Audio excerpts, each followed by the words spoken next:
Good morning, everybody. Welcome to this morning's LinkedIn Live audio event. I can see that I've already got some folks coming in. If you are on my list of speakers that I'm expecting and LinkedIn doesn't pop you right up onto the speaking floor, go ahead and ask to come on in.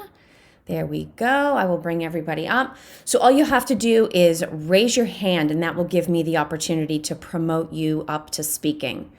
Thank you, Stephanie. We'll bring you up. All right. Well, good morning, everybody. I guess, first of all, good morning, everybody. Welcome to this morning's LinkedIn Live audio event. As you can see, I've already got some speakers up on stage with me, and we may have a couple more join us.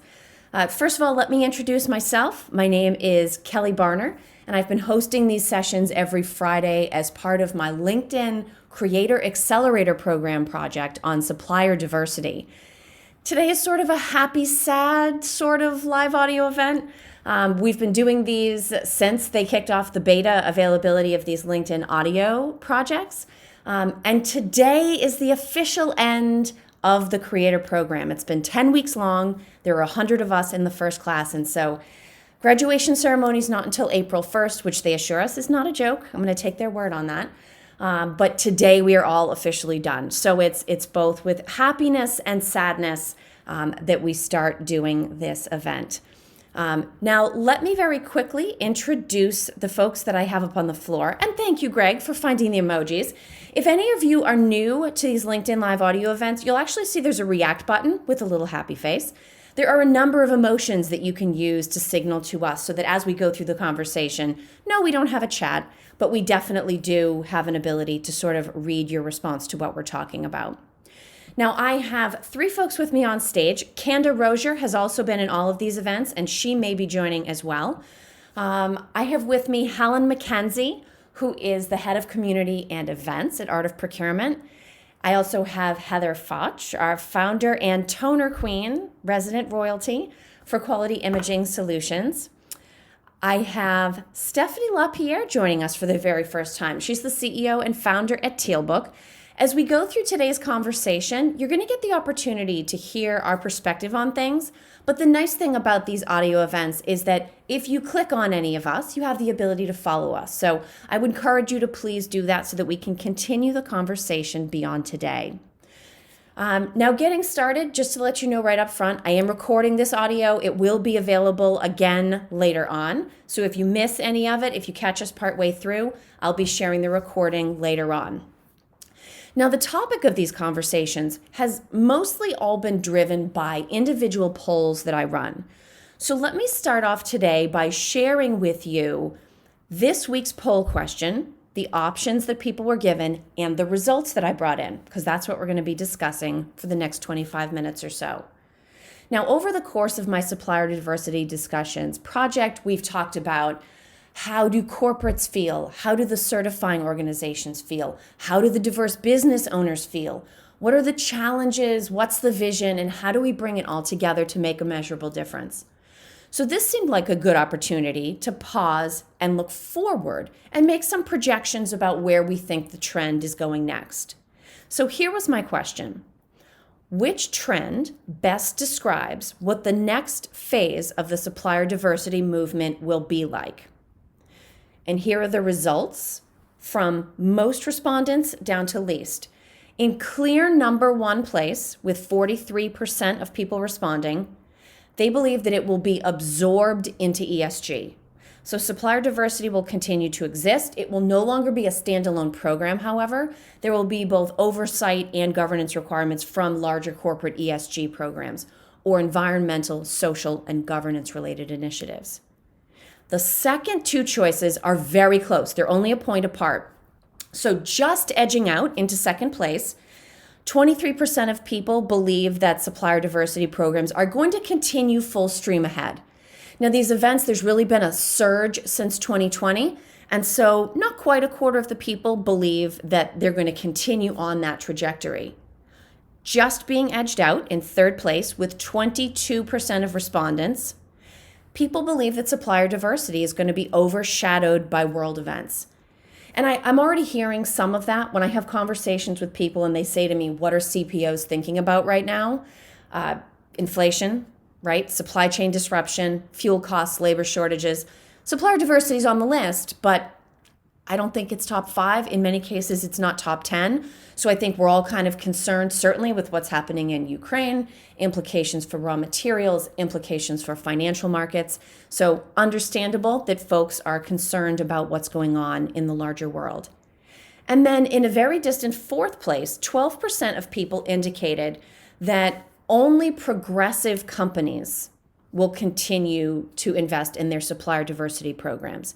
And that could be everything from companies that have sort of a lifestyle brand or association where they try to project a certain social image. It could also be companies that are directly consumer facing versus B2B companies that want to make sure that consumers have the right kind of brand loyalty with them or that they're able to reach specific communities. So as I open the floor to discussion, Helen, I'm going to start with you. And I'll give you sort of carte blanche. You've certainly earned it through all the weeks we've been doing this. Are you surprised, not surprised? Do any of these results bring any specific reaction to mind for you? Thanks for having me on your last session, Kelly. I think I'm not surprised by the one that topped the poll, which is embedding supplier diversity into ESG, because certainly from my background, that's where it's always been. You know, when we think about sustainability and those three overlapping circles that we talk about, the triple bottom line, where we've got the economic, the social, and the environmental. The social side, which is the people, which is that where I see supplier diversity sitting, has always been sort of part of that. And I do actually think that's the best way for it to survive as a priority, is for it to be embedded in sustainability. Because whilst what you're saying about where we are currently with supply chain challenges, with price inflation being top of mind for CPOs, I don't think sustainability is going anywhere anytime soon. So if supplier diversity is seen as part of that, you know, the phrase that I've used on a number of occasions, way that we do things around here, I think that's its best chance of survival. So yeah, for me, that was reassuring, I think, to see that people thought that it may well just be embedded, and I don't think that will push it down the agenda. I think that'll actually cement its place in our sort of list of things that we take into account when we do good procurement. You know, and it's an interesting way to look at it. It's sort of like this trade-off between, does it dilute the focus on supplier diversity, but does it also guarantee, as you've said, that it will continue to be a corporate priority, that it will continue to receive both resources and visibility? And while you were speaking, Helen, Kanda and Jason, a couple of our regulars have also joined. Heather, I'm going to go to you next. You're our sort of resident supplier here. How do you feel, or do you have any guesses as to how it will play out? You happen to be a certified woman-owned business. Do you think it's good to have diversity as part of a larger ESG program? Are you concerned that that's going to distract people? What are your thoughts around the actual impact this will have on suppliers? And I'll just remind you to unmute. Perhaps having an audio issue. Stephanie, this is your first week with us. So first of all, welcome. Make sure you unmute when you're ready to speak. It should be right down the bottom of your screen. There you go. What's your response to the results? Is that the way you would have guessed that the results would have come out? And any thoughts about what it's going to mean in practice? So first of all, so great to see you. Thank you for having me. Absolutely. I'm not surprised, because I do think the ESG agenda is now being pushed by different drivers. We hear a lot from the investment community, from boards, from stakeholders, from consumers, the importance of it. I always felt like supplier diversity was a little bit pushed to the side in many organizations, where it kind of sat, and I'm sure that's been a discussion too, it sat a little bit behind gated doors and made it incredibly difficult to integrate supplier diversity as part of the larger strategies. I think that's changing, and looping it under ESG as a bigger umbrella, I feel like it has more chance of being fully integrated. Like, we'll look at each of the supplier with all of the different requirements or the different characteristic or classification. We'll look at spend holistically across all the ESG requirements. And my hope is that not only it makes it accessible to the organization, but that the decisions, the relationship with those suppliers are being promoted, are being integrated as part of the regular processes, and that there's increased accountability. And I do see a future where it's easy to report, it's easy to track, it's easier to access, it's easier to measure impact across all of the different ESG requirements, not just supplier diversity.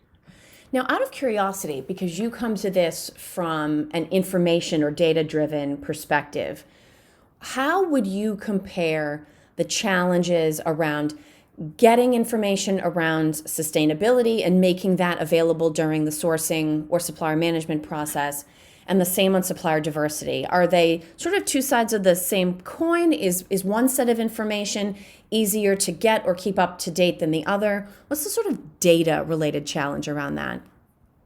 I think in North America, supplier diversity is quite sophisticated.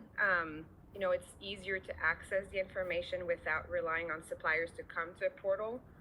And so that's definitely one way that we're overcoming, making it more accessible to organizations who in the past may have not had the resources of infrastructure to put together a supplier diversity program that was effective. I do think that globally, outside of North America, supplier diversity is much more challenging, just because there's multiple different requirements per country, and the data is not easily accessible. Like, there's a lot of places to find data. So we're making a huge investment to raise global supplier diversity, and it's not an easy challenge to overcome. And then I flip that over to the opposite in sustainability. In Europe, it's much more sophisticated. So there are access to data that's much faster, easier to access and to deliver back to the organization. And I would say that in North America, we are finding multiple ways to go after the data. It's not just, crawling for certificates and trying to triangulate the information from websites and database. We're talking about multiple approaches to accessing this data. The other challenges on sustainability or ESG is that there's no real standard yet. And what are the requirements? How do you report? And the infrastructure required to have, from carbon emission to ISO certifications to, plastic, whatever. There's so many that you can start really investing across 15, 20 different software if you're taking that approach. Where if you take a data approach, my belief is that if you take all the information, if you're able to start a baseline and progressively improve the quality of the data over time, not only you're going to be able to show progress and your spend, but you're going to also increase access to those suppliers. And I think we're going to move towards a more standardized way to report, just like we have for supplier diversity in North America. Yeah. So, Kanda, let me borrow your CPO brain here, right? I know you've had a chance to take a look at the results. When we think about, assuming that the poll is right and supplier diversity will be sort of absorbed into ESG, at least operationally, what types of changes or adjustments might that lead to procurement needing to make? Or maybe does it not change our approach at all? Do we keep doing what we were doing and not worry about exactly where it ultimately sits at the highest level of the organization? Thanks, Kelly, and thanks for having me along the 10 weeks of this journey and to be part of the discussion. I think that if I think about it from the CPO perspective, from how procurement can integrate and does and will continue to integrate supplier diversity sort of into the the fabric of the processes. I think that there has to be, at least initially, a conscious effort from procurement standpoint. I think that procurement, as with anytime you introduce a new aspect, a new pillar into your processes, I think you have to step back and say, what is the process? What is this new process, and how do we ensure that it really becomes part of the natural flow of our processes, our policies, our procedure, and the way we think, and the way we deal with the relationships with our suppliers. So I think there's going to have to be a very specific effort that procurement leadership makes to ensure that that supplier diversity is part of sort of the DNA of the procurement organization.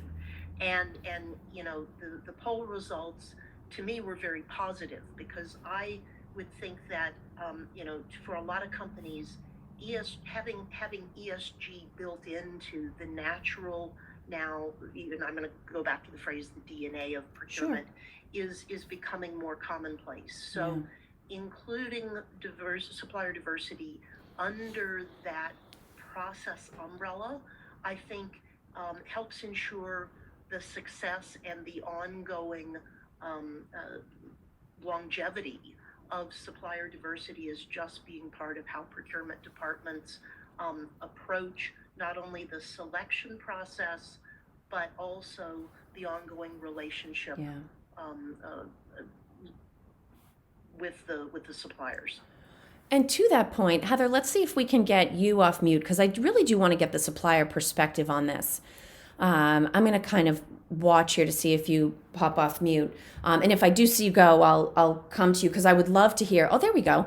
I would love to hear what you think about how this changed. We've talked about the potential advantages, the opportunities to increase maturity based on where the strengths are currently geographically based. As a supplier, do you feel like this maybe wouldn't change things at all? Are you concerned that you'll now be competing against, or being asked to get a green certification in addition to small and woman-owned and whatever else? What are your guesses around the implications of this for suppliers? Thank you, Kelly, for having me on this morning, and happy to join everybody here today. I really don't think it's going to change my particular business. I actually sort of wonder if it does get rolled up into ESG, if orgs are going to start maybe taking a page out of what the federal government is doing in that space, where, especially when it comes to sustainability, they look at, EPA guidelines, recycling guidelines. Stephanie brought up, ISO certs. For my particular industry, there's also an additional cert called it's by the STMC. Okay. For it's basically a standardization for how remanufactured and sustainable cartridges are built, so that everyone is sort of following the same thing. GSA also looks at whether or not products are TAA compliant, where components are coming from companies that have trade agreements with the U.S. and have child labor laws and all of these important things. I kind of wonder if more requirements in that space, whatever the product is, are going to become more of a talking point, rather than just business size, or what your diversity example is, woman-owned, minority-owned, for example. I think it's going to maybe tailor that area about ESG a little bit more, moving forward. I think rather than just having it be, where do you classify yourself? It's going to be, what else can you do? Like you mentioned, having green certifications or R4 certifications. Are your recycling facilities R2 certified? Those sorts of things. I think it'll just be more tailored, as time goes on, I believe. Well, and it is interesting, because one of the things we've talked about in a number of these sessions is that, it's absolutely critical to be able to determine and articulate your why, right? Why are you investing in, in the context of our conversation, supplier diversity? You would expect the same sort of why to be available around sustainability. And certainly because it's required by the government is a perfectly acceptable answer to that question. Other times it's more complex. It may have to do with brand image or consumer or investor demands. But I wonder if it's going to change the role and the focus of how we think about that why. Now, Jason, as I pull you in here, I'd be interested to know, first specifically, if this is true and supplier diversity is absorbed into ESG, from your perspective, would you take it as a good sign? Do you think that's good news? Do you think there's risks associated? And then any sort of larger picture thoughts you want to offer up from your perspective around what this is going to mean for anybody involved, either procurement or the suppliers or the certifying bodies. Well, Kelly and panel, good afternoon. It's been great to be part of this journey for the last couple of weeks. I'm glad you could rejoin us. Yeah, thank you very much. Look, so I wrote down some thoughts as everyone's talking. I think everyone's got really good contributions to make. ESG certainly continues to encourage the evolution of procurement, and I think the procurement function will certainly become a real profit center for any organization strategically. The second thing is really what part of my notes I've written here is the improved participation from suppliers due to the removal of barriers that often currently prevent suppliers from participating in these tenders that allows companies to deliver on the social part of the ESG programs.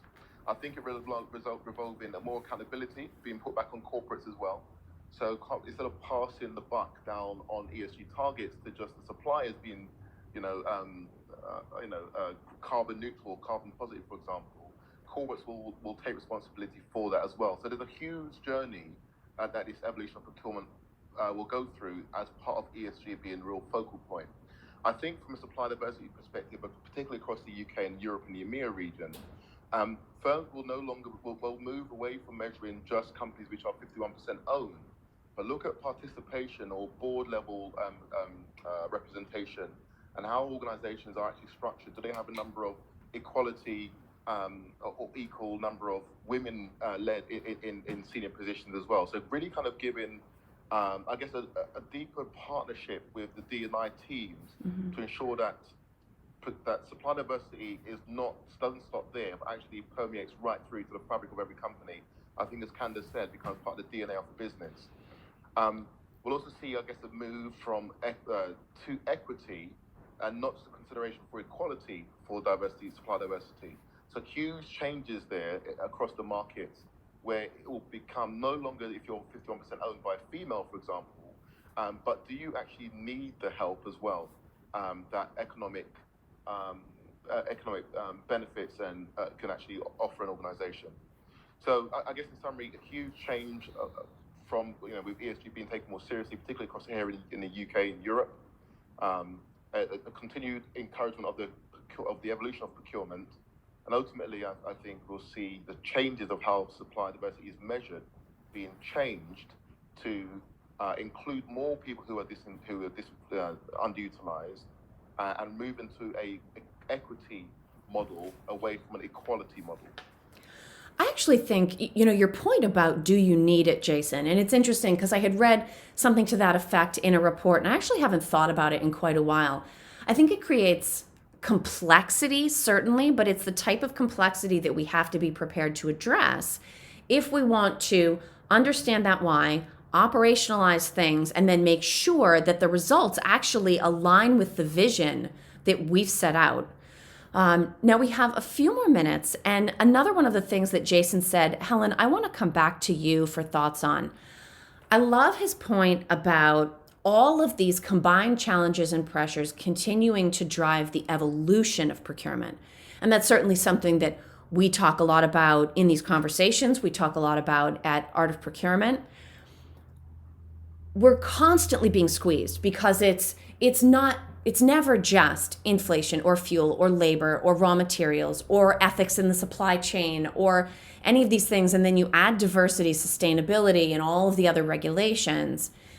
Do you think that all of these pressures are forcing procurement to evolve? Are they forcing us to become more sophisticated? Or in some cases, do they create challenges where we're so busy trying to satisfy all of these different very strict rules that we don't get the value-driven opportunity that we want to evolve? I'll give you sort of last word here. What do you think around procurement's evolution and the role of all these changes?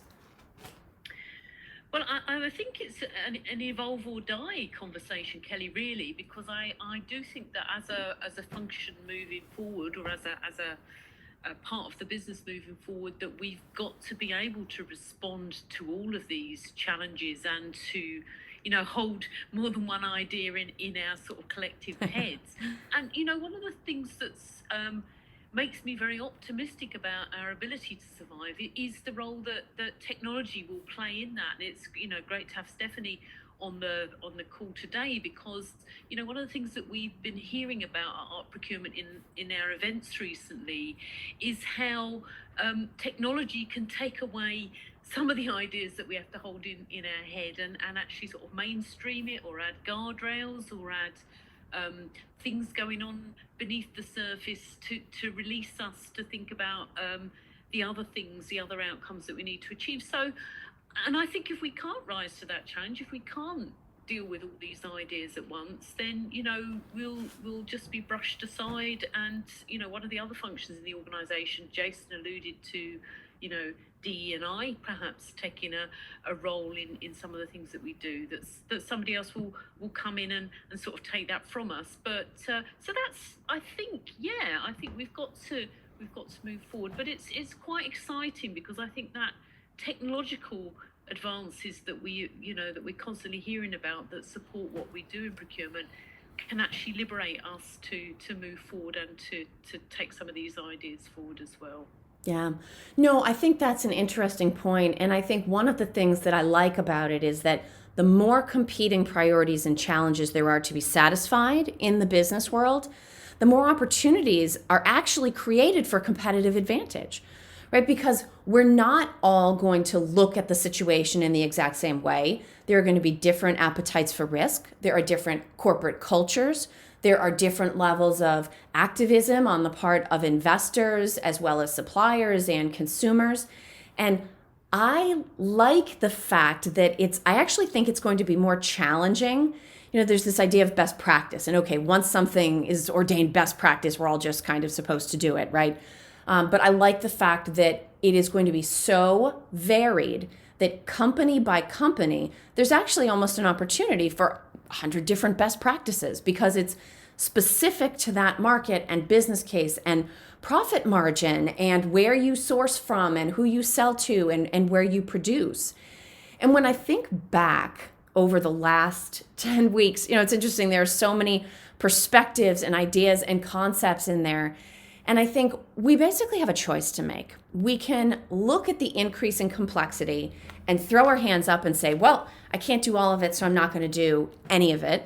I don't think very many people are going to choose that option. That's sort of the surrender approach.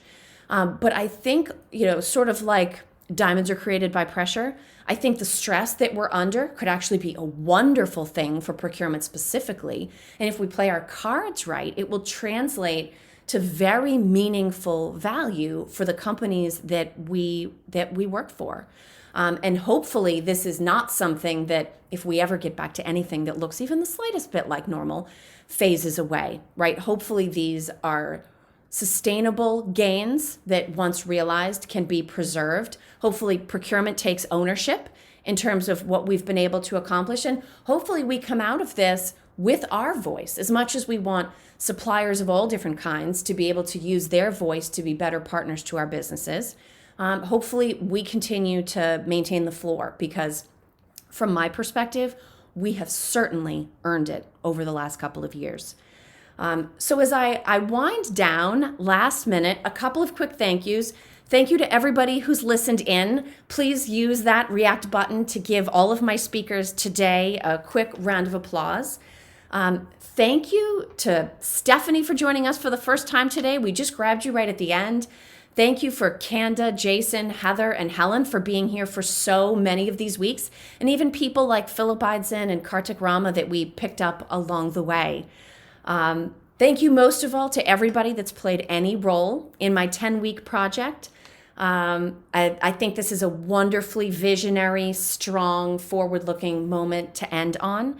I am grateful for absolutely every single one of you. Please don't be strangers. Follow all of us. And look for more content on this and other procurement, supply chain, and business-related topics from me in the future. So thank you so much, everyone, and have a great rest of your day and a wonderful weekend.